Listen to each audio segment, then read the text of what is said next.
അസ്സലാമു അലൈക്കും വറഹ്മത്തുള്ളാഹി വബറകാതുഹു.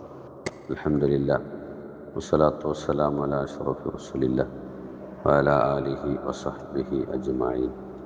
ബഹുമാനമുള്ള മുഅ്മിനീങ്ങളെ, മുഅ്മിനാത്തുകളെ, അല്ലാഹു സുബ്ഹാനഹു വ തആല അവൻ പൊരുത്തപ്പെട്ട ജീവിതം നയിക്കാൻ, ആഖിബത്ത് നന്നായി മരിക്കുവാൻ അല്ലാഹു നമുക്കൊക്കെ തൗഫീഖ് നൽകട്ടെ.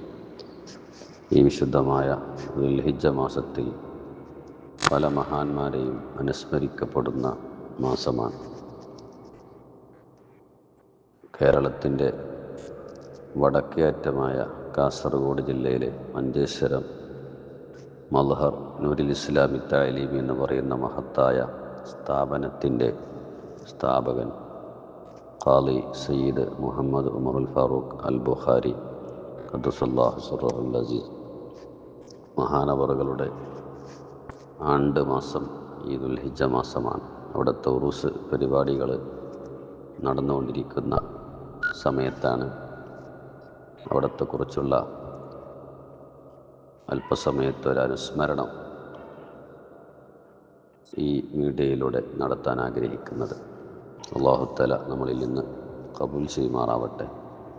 മഹാന്മാരെ അനുസ്മരിക്കുക എന്നത് നമ്മുടെ ദോഷങ്ങൾ പൊറുക്കപ്പെടുവാൻ കാരണമാണെന്ന് മുത്തുനബി സല്ലല്ലാഹു അലൈഹി വസല്ലം തങ്ങൾ പഠിപ്പിച്ചിട്ടുണ്ട്. ശുദ്ധ ഖുർആൻ പരിശോധിച്ചാൽ അതിൻ്റെ മൂന്നിലൊരു ഭാഗം മഹാന്മാരെ അനുസ്മരണമാണ്.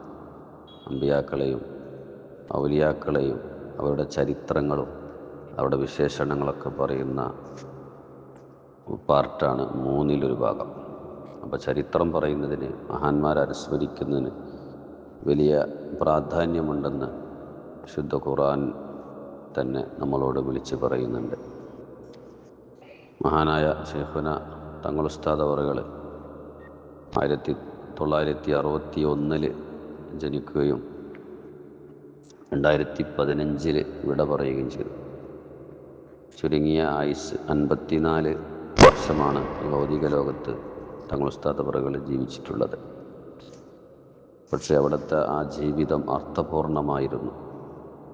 എല്ലാവർക്കും മാതൃകയാക്കാൻ പറ്റിയ ഒരു വ്യക്തിത്വത്തിൻ്റെ ഉടമയായിരുന്നു ശൈഖുന തങ്ങൾ ഉസ്താദ് അവറുകൾ.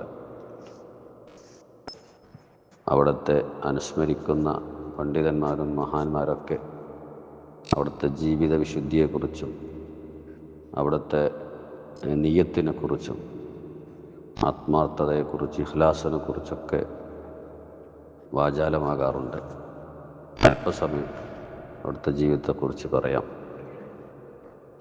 തങ്ങൾ ഉസ്താദ് ഒരു സയ്യിദാണെന്നതിന് പുറമെ വലിയൊരു ആലിമും ആബിദും ഒരാത്മീയ നേതാവും, ദഅവ രംഗത്ത്, സംഘടനാ രംഗത്തും സ്ഥാപന രംഗത്തുമൊക്കെ നേതാക്കൾക്കും പ്രവർത്തകർക്കൊക്കെ മാതൃകയാക്കാൻ പറ്റിയ ജീവിതം നയിച്ച മഹാനായിരുന്നു. ഒരുപാട് മഹല്ലത്തുകളുടെ, കേരളത്തിലെയും കർണാടകയിലെയും വിവിധ മഹല്ലത്തുകളുടെ ഖാളിയും കൂടിയായിരുന്നു ശൈഖുന തങ്ങൾ ഉസ്താദ് അവറുകൾ. ഇൽമിനെ വല്ലാതെ സ്നേഹിച്ച മഹാനാണ്. ചെറുപ്പം മുതൽ തന്നെ അവിടുത്തെ വൈജ്ഞാനിക ഈ മതപരമായിട്ടുള്ള പഠനം 3.5 വയസ്സ് മുതൽ തന്നെ ആരംഭിച്ചിട്ടുണ്ട്. അവിടുത്തെ ഉപ്പ സയ്യിദ് അഹ്മദുൽ ബുഖാരി ഖദ്ദസല്ലാഹു സിർറഹുൽ അസീസ്, ബുഖാരി സാദാത്യങ്ങൾ എന്ന് പറയുന്നത് തന്നെ നമ്മുടെ കേരളത്തിലേക്ക് ഈ ഇസ്ലാമിക പ്രബോധനത്തിന് വേണ്ടി ആദ്യമായി കടന്നു വന്ന സയ്യിദ് കുടുംബമാണ് ബുഖാരി സാദാത്യങ്ങൾ. കണ്ണൂർ ജില്ലയിലെ വളപട്ടണം അന്തിയുറങ്ങുന്ന സയ്യിദ് അഹ്മദ് ജലാലുദ്ദീൻ അൽ ബുഖാരി ഖദ്ദസല്ലാഹു സിർറഹുൽ അസീസ് മഹാനവറുകളാണ് റഷ്യയിലെ ബുഖാറയിൽ നിന്ന് ദീനി ദഅവത്തിന് വേണ്ടി ആദ്യമായി നമ്മുടെ നാട്ടിലേക്ക് വന്ന സയ്യിദ്. അവരുടെ കുടുംബ പരമ്പരയിൽപ്പെട്ടവരാണ് ബുഖാരി സാദാത്യങ്ങൾ നമ്മുടെ കേരളത്തിലും കർണാടകയിലുമൊക്കെ ഉള്ളത്. ആ കണ്ണിൽപ്പെട്ട മഹാനാണ് സയ്യിദ് അവറുകൾ. അതോടുകൂടെ ഇൽമിനെ, ആലിമാണ്, വലിയൊരു ആലിമാണ്. ഇൽമിനെ വല്ലാതെ സ്നേഹിച്ച, ഇൽമിൻ്റെ പ്രചരണത്തിന് വേണ്ടി ജീവിതം മാറ്റിവെച്ച മഹാനാണ്. 3.5 വയസ്സ് മുതൽ തന്നെ ഉപ്പയുടെ നിയന്ത്രണത്തിലായി അവിടുത്തെ മദ്രസ പഠനം ആരംഭിച്ചിട്ടുണ്ട്. അവിടെ നിന്ന് അങ്ങോട്ട് പിന്നീട് ദർസിലും അതുപോലെ വാഖിയാത്തിൽ കോളേജിൽ നിന്നൊക്കെ അത്യാവശ്യം ഇൽമുകളൊക്കെ കരസ്ഥമാക്കി പിന്നെ ദർസി രംഗത്തേക്ക് ഇൽമിൻ്റെ നസ്റിലേക്ക് തങ്ങൾ ഉസ്താദ് ഇറങ്ങുകയാണ്. 2 കൊല്ലം കോഴിക്കോട് മലപ്പുറം ഭാഗങ്ങളിൽ ദർസ് നടത്തുകയും പിന്നീട് കേരളത്തിൻ്റെ വടക്കേ അറ്റമായ കാസർഗോഡ് ജില്ലയിലെ മഞ്ചേശ്വരം ഭാഗങ്ങളും അതുപോലെ കർണാടകയുടെ ദക്ഷിണ ഭാഗവും സമന്വയിപ്പിച്ചുകൊണ്ട് അവിടുത്തെ ഇൽമിൻ്റെ പ്രചരണം, ദാവാ മേഖലയിൽ തങ്ങൾ ഉസ്താദ് വഫാത്ത് വരെ ഈ ഭാഗത്താണ് കഴിഞ്ഞുകൂടിയിട്ടുള്ളത്.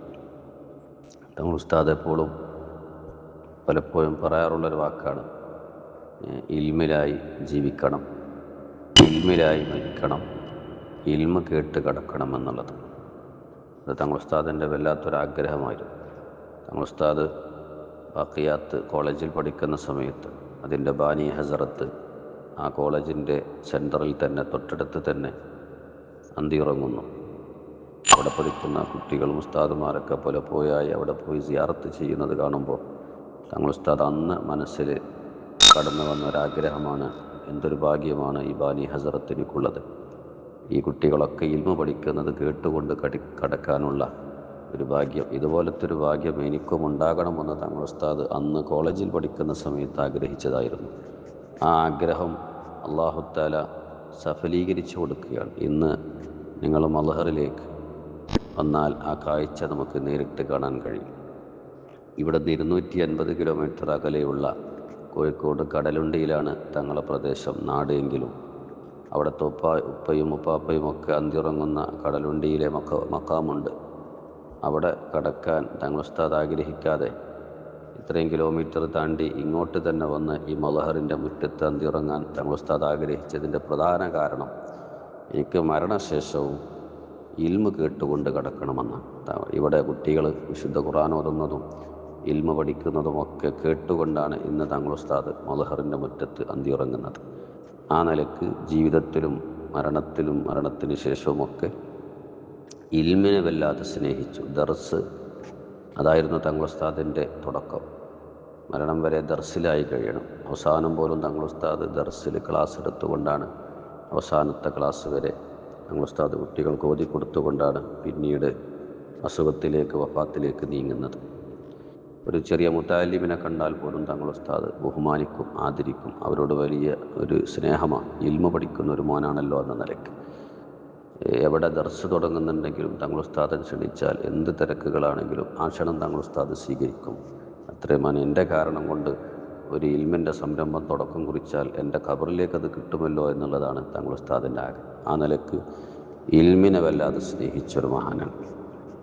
അതുപോലെ തന്നെ ദഅവാ രംഗം, പരിശുദ്ധമായ ഇസ്ലാമിൻ്റെ പ്രബോധന രംഗത്ത് വല്ലാതെ താല്പര്യം കാണിച്ച, അതിന് എല്ലാവിധ സഹായങ്ങളും സപ്പോർട്ടുകളും ജീവിതകാലത്ത് ചെയ്തു കൊടുത്തിട്ടുണ്ട്. പ്രത്യേകിച്ച് കർണാടകയുടെ നോർത്ത് ഭാഗങ്ങൾ എന്ന് പറഞ്ഞാൽ ഇസ്ലാമികമായി വളരെ പിന്നാക്കം നിൽക്കുന്ന സ്ഥലങ്ങളാണ്.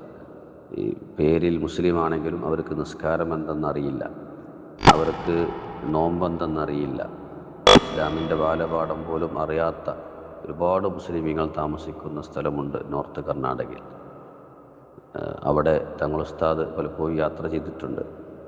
നമ്മുടെ പണ്ഡിതന്മാർ, നമ്മുടെ പ്രവർത്തകരൊക്കെ അപ്പോൾ പലരും അവിടെ ദീനീ ദഅവത്തുമായി ഇപ്പോഴും അൽഹംദുലില്ലാഹ് നല്ല സേവനങ്ങൾ നടത്തിക്കൊണ്ടിരിക്കുന്നു.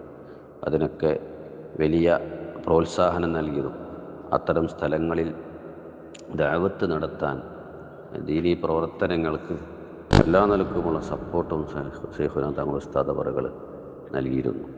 എത്രത്തോളം ഈ മൽഹർ സ്ഥിതി ചെയ്യുന്നത് കാസർഗോഡ് ജില്ലയിലാണ്, കേരളത്തിൻ്റെ വടക്കേറ്റത്താണ്, മഞ്ചേശ്വരത്താണ്. അത്തരം ദീനീയായിട്ട് വളരെ ബാക്ക് നിൽക്കുന്ന സ്ഥലങ്ങളെ സന്ദർശിച്ചുകൊണ്ട് തങ്ങൾ ഉസ്താദ് പറഞ്ഞു, മൽഹർ ഇവിടെ തുടങ്ങിയില്ലായിരുന്നെങ്കിൽ ഈ നോർത്ത് കർണാടക ഭാഗത്ത് ഞാൻ തുടങ്ങുമായിരുന്നു. കാരണം ഏറ്റവും കൂടുതൽ ദഅവത്ത് ആവശ്യമുള്ള സ്ഥലം അവിടെയാണെന്ന് പറഞ്ഞ് തങ്ങൾ ഉസ്താദ് ആഗ്രഹം പ്രകടിപ്പിച്ചു തന്നു. അൽഹംദുലില്ലാഹ് ഇന്ന് മൽഹറിൻ്റെ അണ്ടറിലായി ഒരുപാട് സ്ഥലങ്ങളിൽ 10-15ഓളം സ്ഥലങ്ങളിൽ കേരളത്തിലും കർണാടകയിലുമായി ദീനീ ദഅവത്ത് ഇൽമിൻ്റെ നസ്ർ നടന്നുകൊണ്ടിരിക്കുകയാണ്. 4000-ഓളം കുട്ടികൾ മദ്ഹറിൻ്റെ കീഴിൽ പഠിച്ചുകൊണ്ടിരിക്കുന്നത്. ആ നോർത്ത് കർണാടകയിൽ അൽഹംദുലില്ലാ ധാരാളം കുട്ടികൾ പഠിക്കുന്ന മദ്ഹറിൻ്റെ ബ്രാഞ്ചുകൾ പ്രവർത്തിച്ചുകൊണ്ടിരിക്കുന്നു. ഈ നിലക്ക് ഇൽമിൻ്റെ നസ്റിന് ദീനി ദഅവത്തിനും തങ്ങൾ ഉസ്താദ് വലിയ പ്രാധാന്യം നൽകിയിട്ടുണ്ട്. അവിടുത്തെ ഇബാദത്തും അതുപോലെ തന്നെ അവിടുത്തെ നിയ്യത്തും ഇഖ്ലാസും സൂക്ഷ്മതയും ജീവിത വിശുദ്ധിയുമൊക്കെ നമുക്ക് ധാരാളം പറയാനുണ്ട്. ചുരുങ്ങിയ സമയമായതുകൊണ്ട് ഞാൻ അവസാനിപ്പിക്കുകയാണ്. നമുക്ക് എല്ലാ നിലക്കും വലിയൊരു മാതൃകയായിരുന്നു തങ്ങൾ ഉസ്താദ്. അള്ളാഹു അവിടുത്തെ ദറജകൾ ഉയർത്തട്ടെ. അവിടത്തോടുകൂടെ നാളെ ജന്നാത്തുൻ നഈമിൽ സംഗമിക്കുവാൻ അള്ളാഹു നമുക്ക് തൗഫീക്ക് നൽകുമാറാവട്ടെ. ആമീൻ റഹ്മത്തിക യാ റഹ്മാൻ റഹീം.